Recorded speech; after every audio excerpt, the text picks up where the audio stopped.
Somehow it ended up being in the conference rather than the retreat, but many bows, many bows. I think the reason I'm in this time slot is because in conferences past, I've always had a presentation over lunch about Watershed, our retreat up in the mountains of Western North Carolina. We throw up a beautiful slideshow of smiling retreat participants, mountain vistas, and so on. But in the midst of the pandemic, we haven't been gathering in person. So the mountains are still there, still peaceful, still beautiful. Everything is ready. And like I mentioned earlier, whenever you want to show up, we're there. So here we are this year. I'm in the same time slot. I'm not sure what to think about that. Some beautiful slides would be perfect, especially if people are thinking about lunch. But I agreed to give a talk and then only realized later that this is the same time slot. But it's fine, it's perfect. In some ways, it seems like the talk should be related to the conference and not so much the retreat, but alas, it's just a talk. More words, no pretty pictures. I apologize ahead of time for that. I sometimes give short talks on the second Sunday at ASEC to kick off a Sangha dialogue. Today is going to be similar. Maybe instead of a Dharma teaching, it's more of a topic about life to which the Dharma applies, which I guess is always the case. So I can't mess that up because it's true of everything. So that makes me feel a little bit better. Anyway, I'm hoping the dialogue can focus on how the topic of groups and groupings of people can be filtered through the Dharma and experiences in our own lives. So let me back up and say my impression from the Dharma talks that I've tuned into so far is that in comparison, this talk is lighter on Buddhism, lighter on Zen, and lighter on Dharma, at least on the surface, which reminds me of a quote I'll share with you. A life without comparison is actually much better than the alternative. Words to live by. That's a Buddhist joke, the best one I have for the day. Zenku Sensei opened the retreat talking about Ohigan and balance as a way of gathering at the other shore after letting go of greed, hatred, and delusion, and realizing our own Buddha nature. He talked about our culture, blinded by short-sighted self-interest and delusion. The title of this retreat, Practicing in Challenging Times, is appropriate, as we've all mentioned and as we all know. And this talk is about broadening our awareness of how we all think about groups and how grouping people contributes to delusion. This is just one way of conceptualizing these challenges, and although concepts and conceptualizations get in the way of realizing Buddha nature, I haven't figured out how to open my mouth without creating delusion. So forgive me ahead of time for opening my mouth, but here we go. So first, let me give a brief outline. Knowing where we're going will prime your mind to see the connections, and this whole talk will flow a little bit better. In the first part, I'm going to give an explanation of why human minds, or how human minds usually work in relation to groups. Thinking creates duality and distortion. So we're going to discuss the social psychology concept of in-group and out-group, as well as distortions or mind tricks that create a false view of groups and individuals in those groups, including us. This is most of the talk. This is part one. And as I said, it may not sound particularly Buddhist, so forgive me about that. And then part two, we're going to kind of bring that into how all of this thinking related to groups is supported by, or just is, concepts, designations, craving, hatred, delusion, and how Buddha nature itself is beyond designation. It's beyond all of that. And of course, talking about it, like I pointed out before, is just more concepts, more pointing. So in short, part two is about how everything in part one obscures our own and others' Buddha nature. And then part three is really kind of the practical approach, or really the practice approach, which is kind of the same thing. Where do we go from here? This is the Q&A and the discussion. Hopefully it'll be lively as advertised. We'll see what we've noticed, what we've become aware of, and how we might practice with this off the cushion. Hopefully a kernel of something useful dropped into the karmic stream. We'll see. I've been working with these ideas of groups for a while. I'm no expert, but this awareness we're going to discuss has decreased my own suffering, and I hope it does the same for you. Plus, if we decrease our own suffering, we don't project it out into the world. So here goes. I'll start with a quote. This is by John Dido-Laurie in his book, Heart of Being, which we're reading in the Monday Night Book Club. If you cling to appearances while searching for meaning, you won't find a thing. If you cling to appearances while searching for meaning, you won't find a thing. So what got me thinking about groups? That word's going to seem overused, I think, in the next 45 minutes. I apologize for that. But the short answer is, as you might have guessed, politics. But I'm not going to throw us into that shark-infested water just yet. Our world, or our worlds, wherever you are out there, are populated by a wide variety of people. My world, and by that I mean the people closest to me, is populated by people of both political parties, conspiracy theorists, preppers, and surprisingly, or maybe not surprisingly, up in rural North Carolina, people that hold racist views. I said people who hold racist views because when I say racist, that brings up a whole different concept. And I want you to notice that people who hold racist views versus a group called racist, in some ways that's the difference between some of our grandparents and a group of white supremacists. And anyways, I'm jumping ahead with that. But as you can see, this is going to get lively maybe at some point. I'm asking myself through all of that, how can I reconcile this? How can I even talk about this, especially to this group? It's a very difficult subject, but what I came back to is groups. You know, I went on a little bit of a journey. It's kind of a small journey, I guess, of exploration. I read some books I expected to disagree with, and I did.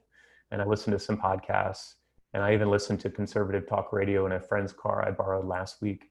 I turned it on, realized what it was, resisted the impulse to turn it off, and all of it, I just let all of it kind of wash over me, trying to watch my mind a little more closely than usual. And I started looking into articles and research, and the focus was increasingly on these groups and how we think about groups, and how our thinking is unconsciously distorted by being in groups, and how we distort sort of how we view the people that are in them. And to be honest, this may have even started before that, because I think one of the worries that I had is that our Sangha was subtly giving off a signal as a group that we were only open to members that hold certain beliefs, or that of a certain, or of a certain political bend. I've seen myself do it, and I've actually kind of given away my own bias in all of this. But the point is, or the point that I'd like to make, is that all deluded people, just like ourselves, should feel welcome to come in and pop the hood of their own minds. Hopefully we can pick up that thread later. So back to kind of these people in my world, you know, how can these people I care about, the people I love, believe things that seem to me so kind of out there, kind of, I don't know, deluded for lack of a better word, or maybe how am I deluded in all of this? How is my thinking twisted? I have multiple family members who are a joy to be around, compassionate, way smarter than me, and they voted Republican as long as I can remember, forever, including Trump in 2016. It's hard for me to admit that, right? And I'm thinking, as I'm around them, that they're the exception and not the rule. But the more I kind of delved into this, the more I realized that they're the rule, not the exception, and that the rule, as it turns out, in all cases, tends to be a stereotype when it comes to groups, and it goes both ways. So down the rabbit hole we go. What's going on here?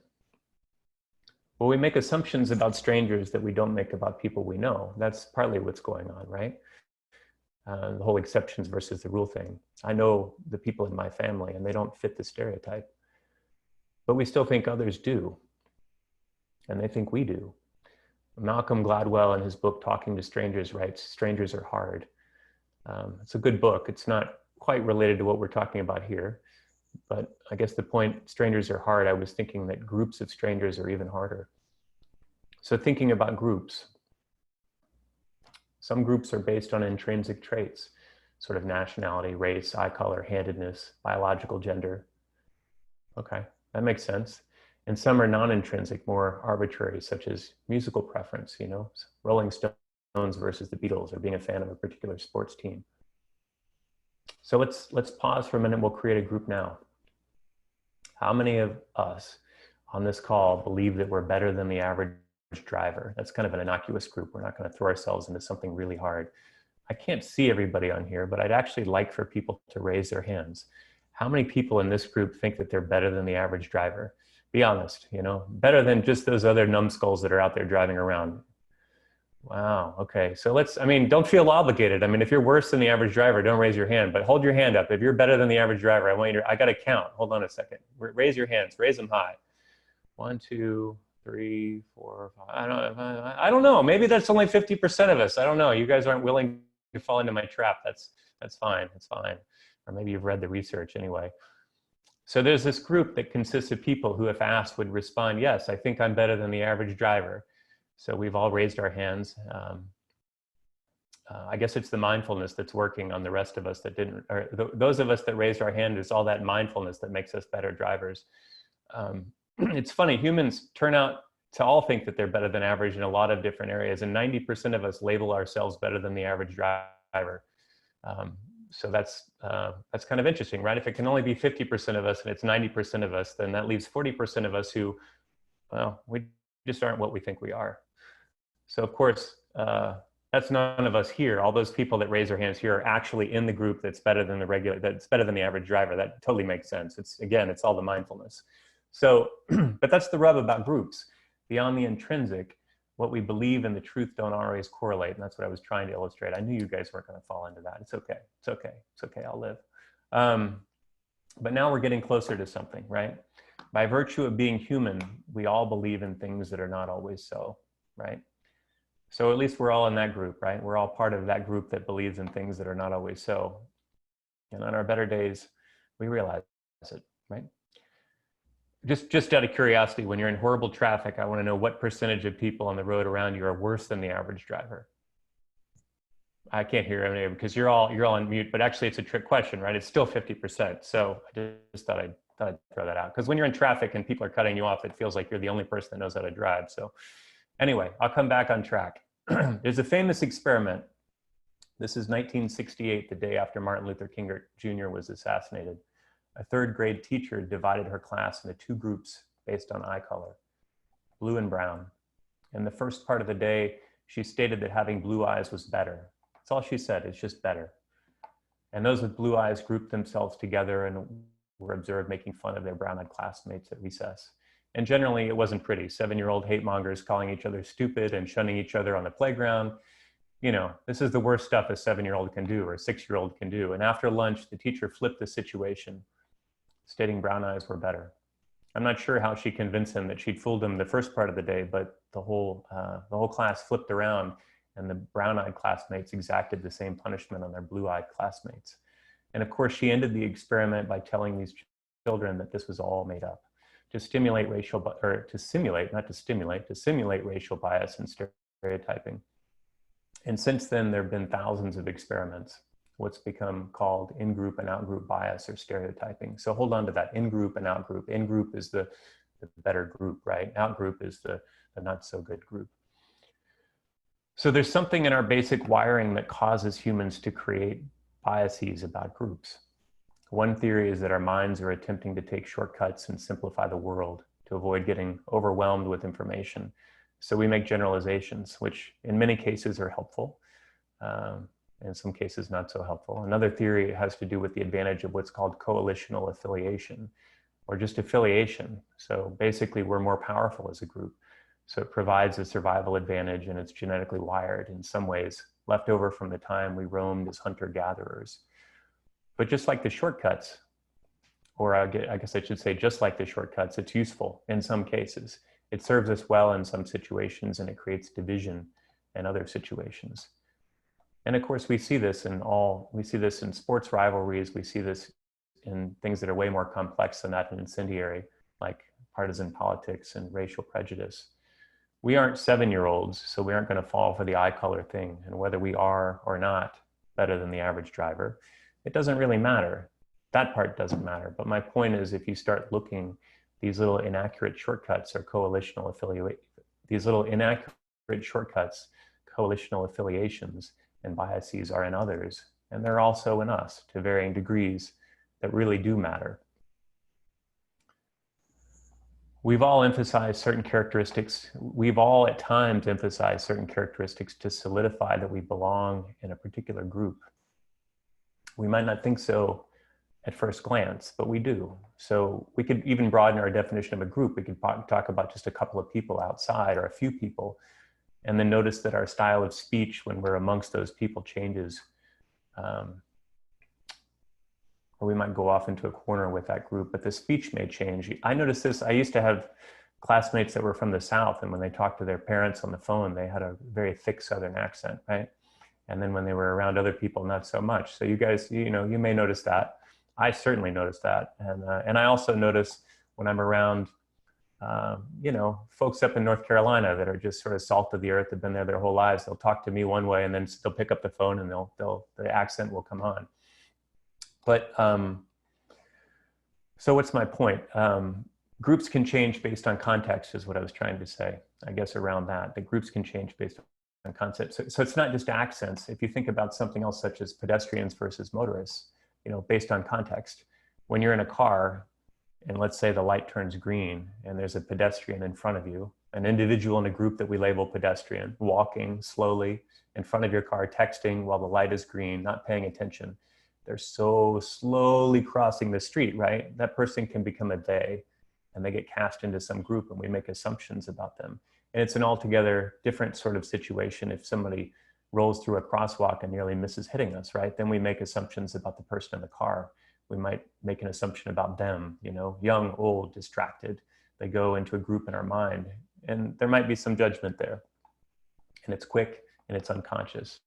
And this is all normal. So what I'm talking about is normal. I'm going to roll through some, again, when I'm talking about normal, I'm saying that the categorizations and the judgments are normal, and that what we're trying to do is we're trying to catch them. But for just for the sake of this conversation, I'm going to roll through some examples of these hardwired tricks of the mind and see if you notice them, see if you can apply them in some ways. I'll try to go slow enough and pause enough that you can apply them to certain situations that you might think of in your own life. So these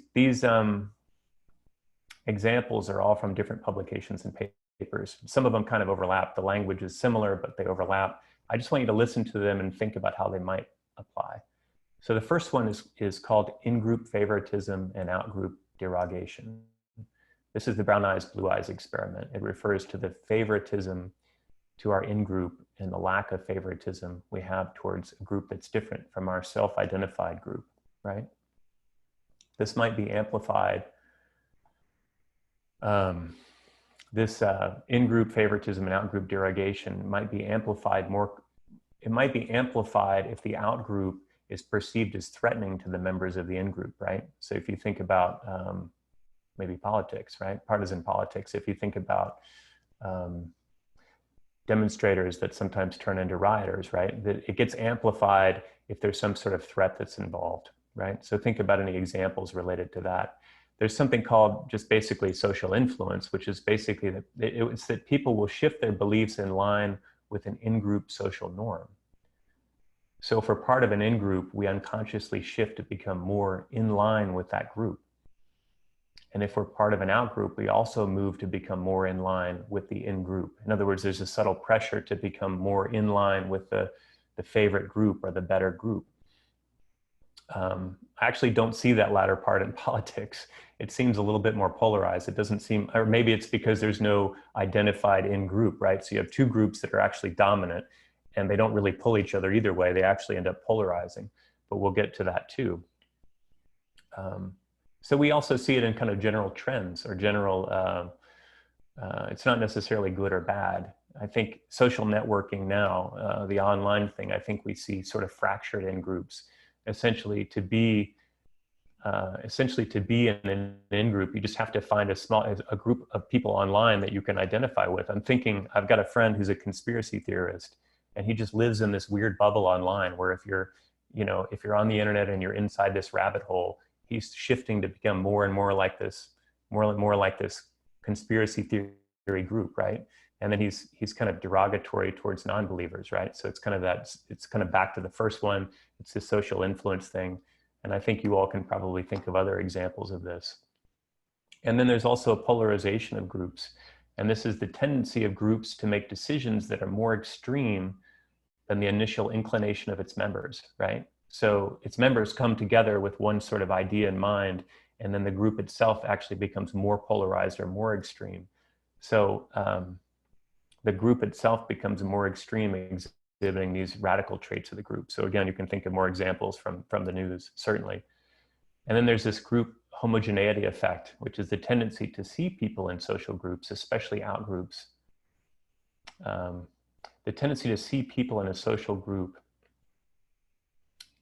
like your own group, as being diverse, right? We have something in common as a Sangha. We all sort of, we hold these, we follow Buddhism, and we have that one thing in common, but we're actually very diverse in other ways, right? We're all individuals and we have lots of other interests. And then we see other groups and we tend to simplify them and see them as more similar, right? And I think that's true among lots of different groups. There's something called a representative heuristic, which is a shortcut where we judge an entire group by representative traits. Representative traits, right? So I'm putting that in air quotes because these representative traits are the traits that actually separate one group from another. So the traits that separate the groups, the traits that distinguish the differences in the groups, our minds amplify those and dismiss the similarities altogether. So we tend to see the group only as their differences. And when I say we, I don't mean to include you all. I mean, of course, you all are better than average and you don't do any of this, right?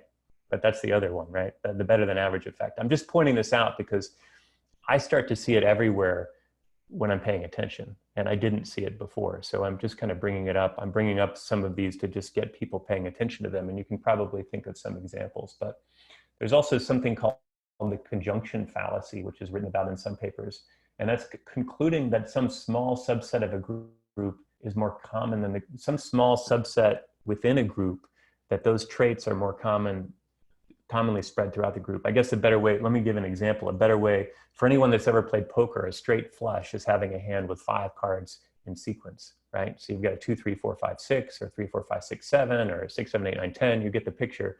5 cards in a sequence. And a royal flush is a flush consisting of a 10, Jack, Queen, King, Ace. This is an example in one of the papers that I read. But the conjunction fallacy is the equivalent of believing that a royal flush is more common than a straight flush, right? Because it's more extreme. So you see it, it catches your attention. You think inside of a group that that's the thing that's really common in that group. So it's like an extreme example of the thing I mentioned before, the representative heuristic. So kind of like putting all this aside, what does this have to do with Buddhism, right? Well, we're supposed to be avoiding intoxicants. We're supposed to be avoiding poisons, right? And these are the poisons that are built into our thinking. And it's causing suffering on a massive scale, especially as we approach this election. So I'm kind of bringing it up. It's probably not a very good lunchtime conversation. I'm glad we set aside time after this to have lunch. I hope I don't destroy everybody's appetite. Again, the pictures would have been much better. I don't know, watershed next year. Why are, again, the political piece is what got me into this. So I feel obligated to go there a little bit more. With partisan politics, there's a tendency, which I already mentioned, of taking different subsets of the other group and applying them more broadly as stereotypes and judging individuals as if they're cardboard cutouts or two-dimensional people. A lot of the news sources that we get exposed to out there kind of thrive on this, especially the more extreme ones, who focus on the cognitive tricks that we just mentioned. And I don't think that they're aware of it. I don't think that they're doing it intentionally. I think it's just where our minds go. And I think it's just where their minds go. And it filters down to reasonable people such as ourselves, right? I mean, we're the exception to the rule. It filters down to us, So what helps? How do we pull out of this? How do we get out of all this weird stuff that our minds do? On a relative level, information helps. So we have to be exposed to what we don't know. Time. We have to have time to think past our knee-jerk biases, whatever they are. So we have to have some time. Time pressure has actually been shown to make people fall back into stereotypical thinking, even when they know better. And awareness, right? And when I say awareness, I mean that on 2 different levels. We have to be aware that we do this at all. And we also have to have an awareness in the moment, which is what we're training to do in our practice, right? So we have to be aware. So we have to have information. We have to know that the information is out there. We have to have time to think past our knee-jerk biases. And we have to have an awareness that we do this at all, and an awareness to catch ourselves in the moment. So a couple of examples where we can kind of use these cognitive distortions already mentioned. The average Democrat believes that 50% of Republicans are white nationalists. The average Democrat believes that 50% of Republicans are white nationalists. Okay, the truth, unfortunately, is kind of scary. The truth is that 9% of Republicans support white nationalism. That's a huge number, and it's actually a lot higher than I suspected. But none of the Republicans I know support white nationalism. None, you know? And I mean, maybe some in North Carolina, but they don't tell me about that. So I don't know, you know, I'm not sure. This is objectively not good. This is not a good thing, but this is not 50%, right? Again, it seems in politics we get hung up on the group and we need to be focusing on policy. But that's a whole other topic that we're not going to get into that's really not related to Buddhism at all. So let's not get spun out on that. My mother, I'll go ahead and throw my mother into this. She's probably not going to be listening to this talk, so I guess I'll throw her into this. I love her dearly. She thinks that liberals hate America. Absolutely. She thinks all liberals hate America. This is not an uncommon belief, as it turns out, and I'm going to conflate liberalism and Democrats a little bit because I don't have the statistics on liberal Democrats.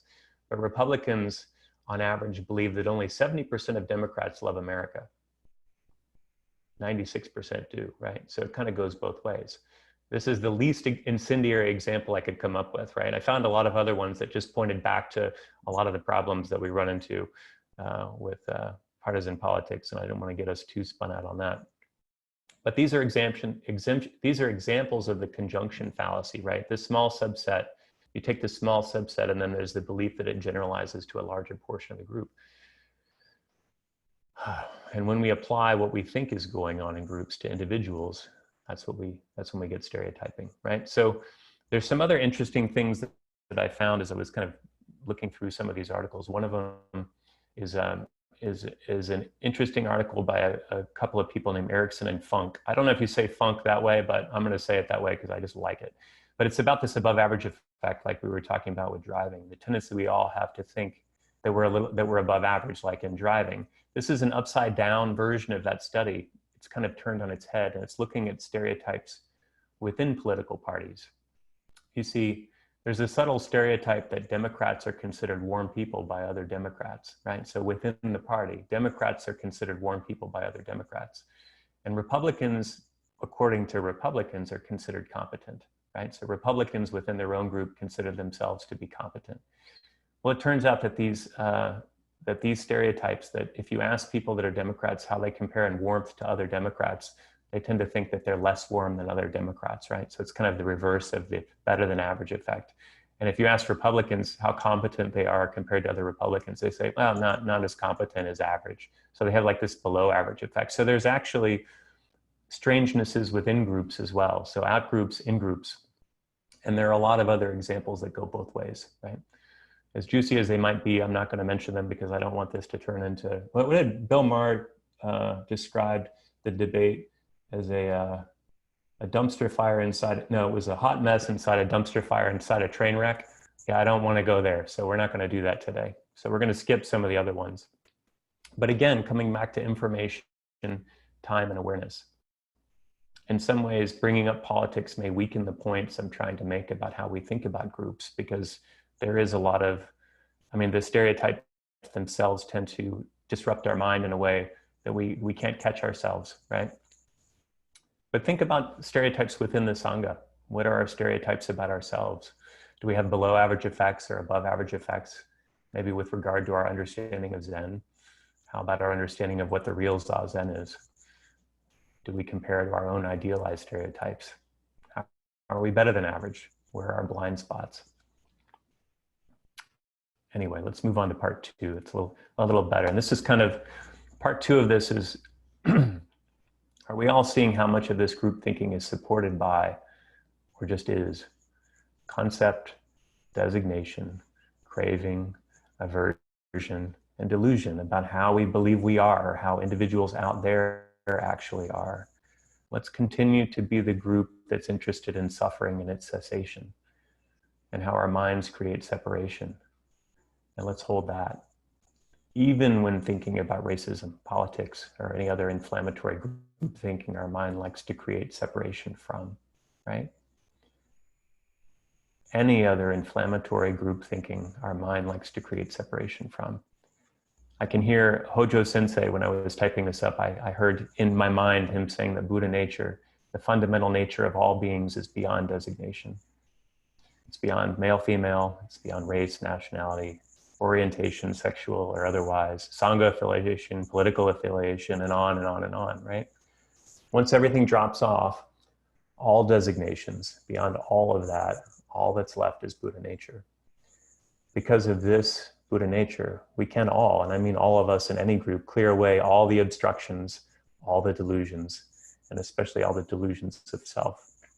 So of course, talking about it, that's a concept, right? It's pointing to something beyond our normal understanding, as Seiyuu Mark Adams often says. It's pointing to how everything we've talked about obscures Buddha nature, yours, mine, others, although we don't have Buddha nature in that sense, but we can talk about that a little bit more. So from a relative perspective, we can only reflect on these perceptual tricks or delusions when we're aware of them, right? So I said awareness. And as it turns out, when we aren't stressed or under time pressure, so anxiety and decreased time leads to reversion to stereotypes, even when we know better. Decreasing anxiety is perhaps not why we practice, but it's an interesting side effect, right?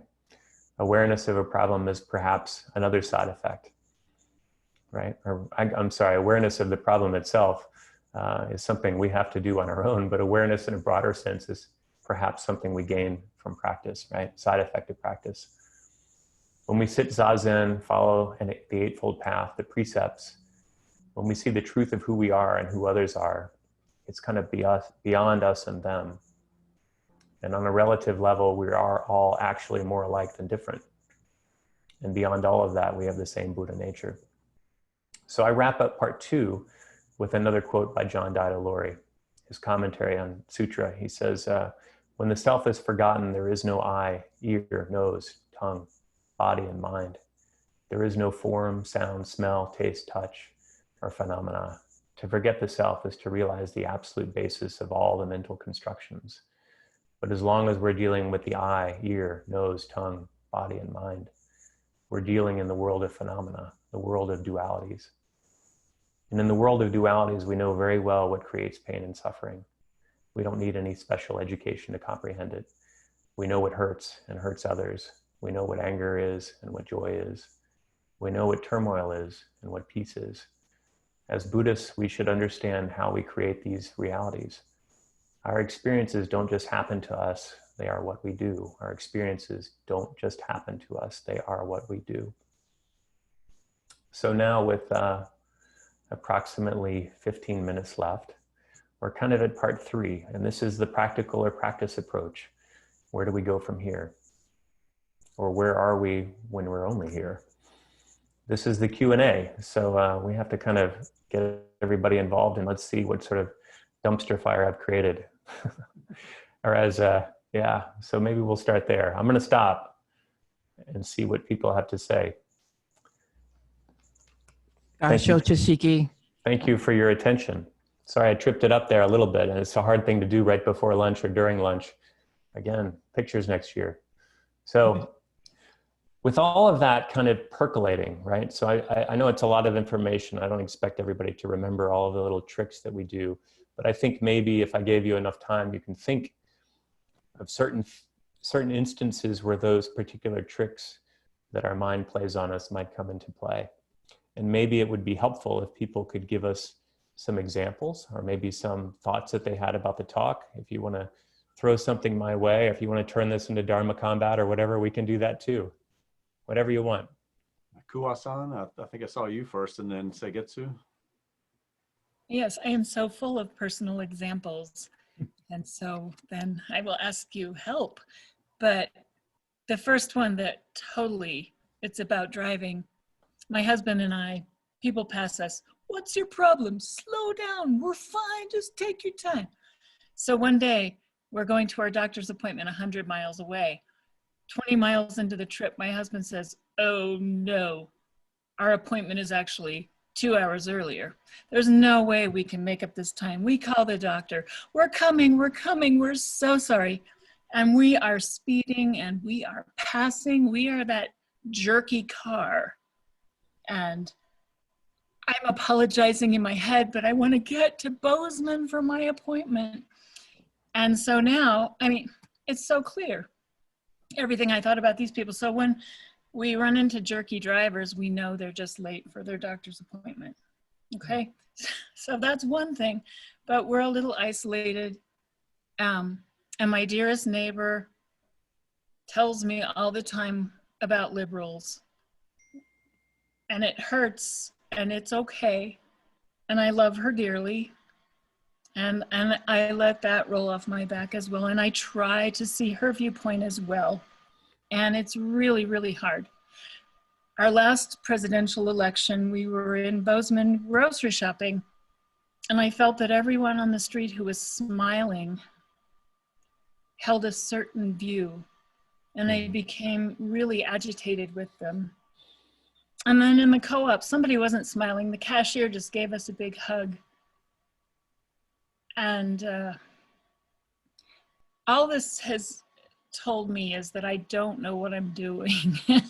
I know I'm in this group. I know they're in that group. And I want to be not in a group, but I don't know how to do it. But I know what I'm doing. So anyway, I hope to hear some helpful suggestions. I appreciate that so much. I appreciate that so much. I love the whole reference to the average driver, right? You actually recognize that you weren't the average driver when you're flying through traffic, and that's where other people are too. And I think, you know, I hear you saying that you're a little bit, you don't want to be in those groups. You see yourself in those groups. And I think that's kind of what I did when I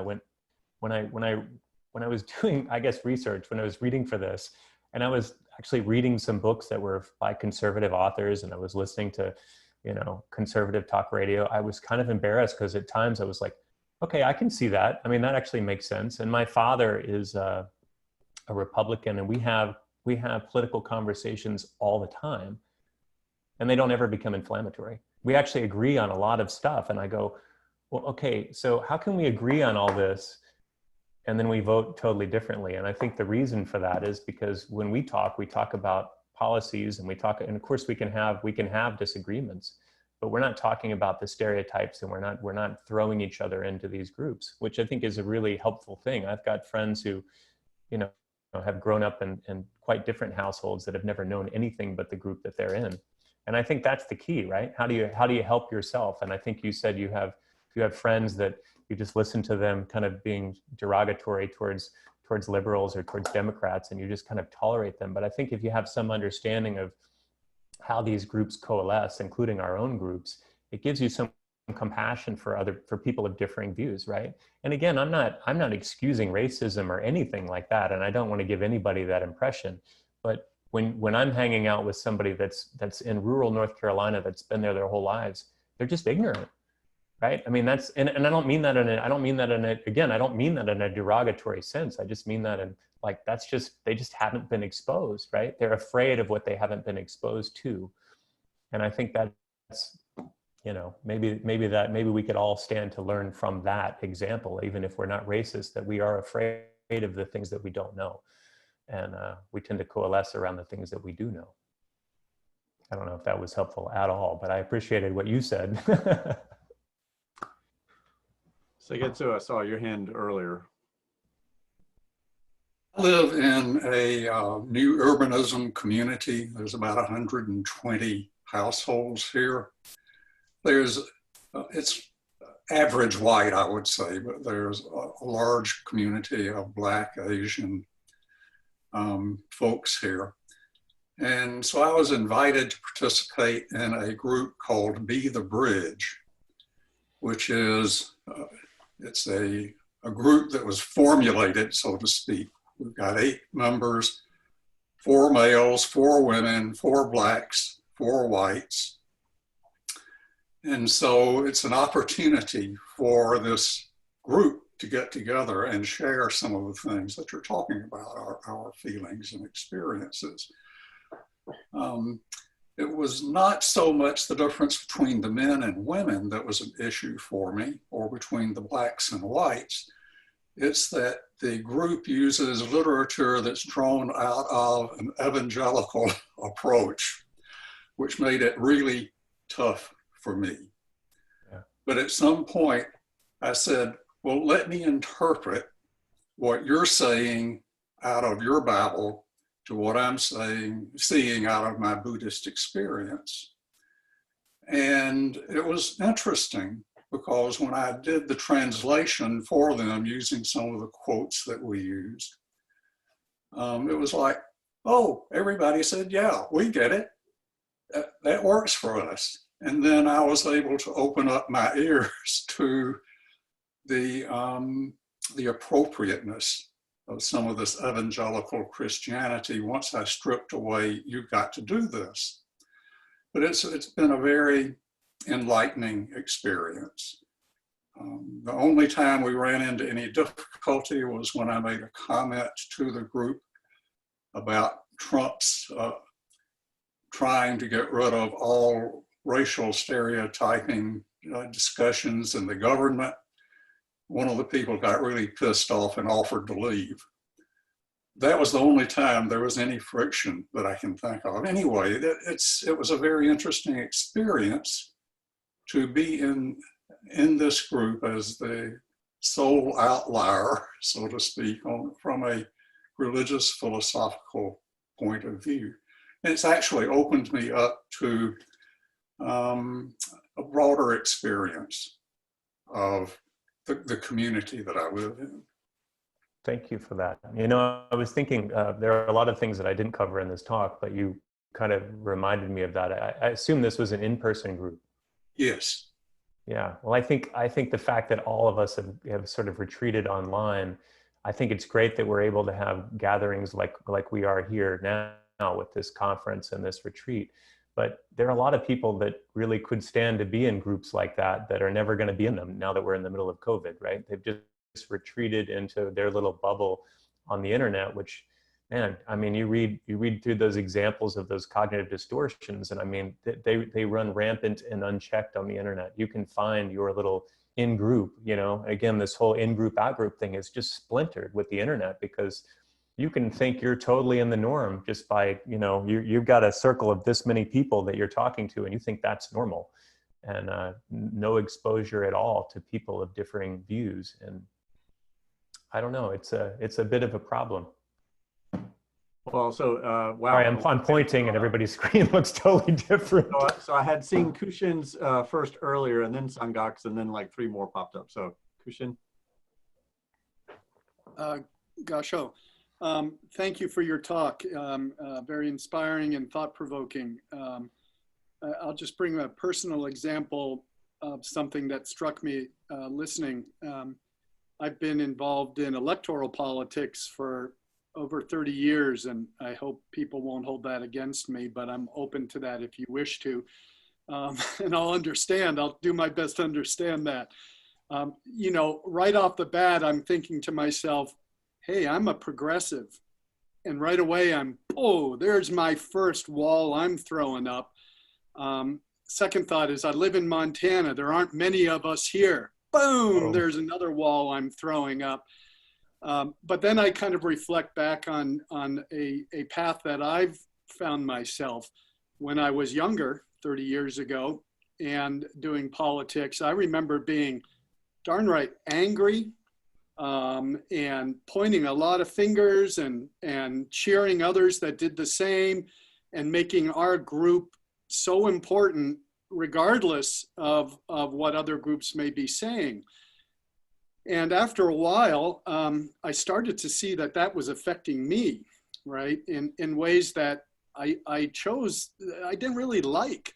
And either others would tell me the same thing or, you know, back and forth. So one thing that I chose to do, and this was, I was a young practitioner at that point, but I stopped talking against what other people were, and I started to infuse it with what we were, what my candidate was, and positive expression of who they were, and let the dice fall where they may be. And for the last 20 years, I've had people come to me and they've wanted to, what we refer to as go negative, because polling shows that actually works. But of course, what that does is it separates us into our groups more completely and divisively, and it removes participation from happening in the general public, because people generally, a lot of good people say, I'm not into that. So I stopped doing it, and I talked to other candidates and explained to them that I can't do that with them if they want to go that way. And fortunately for me, I've just run into these amazing people that have no interest in that either. And my takeaway, and I'll end there, is that it's so much more refreshing. It's so much more comfortable. It's so much easier to sleep. Plus, a lot of these people have won their campaigns and elections, and not for anything I've done, but because they've found the energy to talk about the positivity of their approach and allowing people to make a choice. And I think when we're given choices free of this subjugation of category or committee or position, there's a refreshing attitude that is responded to, and we can all walk more cleanly together and accept the results regardless of how they turn out. So just an anecdote. Yeah. Well, it's interesting. I mean, when you said that people refuse to go negative, based on some of the things that I just mentioned, it's very easy to see why people go negative. And, you know, sometimes they talk about tribalism, and the truth is, man, there is a genetic drive for us to go negative, right? So it takes everything to go the other direction. But the same, you know, those same distortions, distortion is the wrong word. Those same tendencies, I think, run in the positive direction as well. It just seems to go against our innate nature. You know, it's not against our human nature. It's against our sort of tribal nature to see differences. Amy raised her hand several times. I'd like to give her the chance in these last few minutes here, if you don't mind, Sangak. Thank you. Brian, thank you so much for this talk. It's really an important one. And for me, what comes to mind is I work in healthcare, and the politicization of mask wearing, even on the job with very, very sick people. And for me, over the last 4 years, with one of my dearest coworkers who voted differently than I did, and I would check in with her and say, "Are you still happy with your vote?" You know, for a while, I did that and engaged about it. And as time went on, she only became more deeply devoted to her choice, and this became a treasured friendship for me all the more, because I had to hold the love that I have for this woman, and my appreciation for working shoulder to shoulder with her, and hold that against everything I saw on all my screens and social media and everything. But it came down to wearing masks, and for her it was a hoax, and she refused to do it. And there was a point where I took that personally, where I felt that I was valuing her life, and that her message to me was that she didn't value mine. And then I realized I can wear more protective gear with this person. I can wear layers, and I will have a harder time breathing, but I can still love her more easily. Mm-hmm. And I learned a couple of days ago, she's very, very, very ill now. And I don't think she'll be able to work again. And we are all grieving what is happening for her so quickly right now. And it's just an amazing thing. And she is still, her belief is that the leadership of this country is sent by God and is the only hope, and so I just, I will try to not see the differences, I will try to remain connected as I have managed to so far. But what a wonderful discussion. Thank you so much. What a great sharing. Thank you so much, Amy. We are at the end of the hour now. I had seen other hands go up, and maybe that's a conversation that can continue offline somehow. If anybody wants to email me, if you know, if something comes up or they remembered some part of this talk and they want me to, you know, comment on it or whatever. I cut a lot out of the talk to try to keep it simple, and unfortunately I cut a lot of the funny stuff out of it because I knew I didn't have time. But anyway, it's a good topic of conversation. I hope people will think about how this applies to Sangha, you know, not just ourselves, but I think also, you know, like I mentioned in the talk, I think all people should feel comfortable coming to pop the hoods on their own mind, you know. And I think there's a subtle I don't know, there's just a little bit of a pushback that I feel in this not this Sangha particularly, but I just hear things from time to time where people are talking about politics with the assumption that everybody else believes the same way that they do.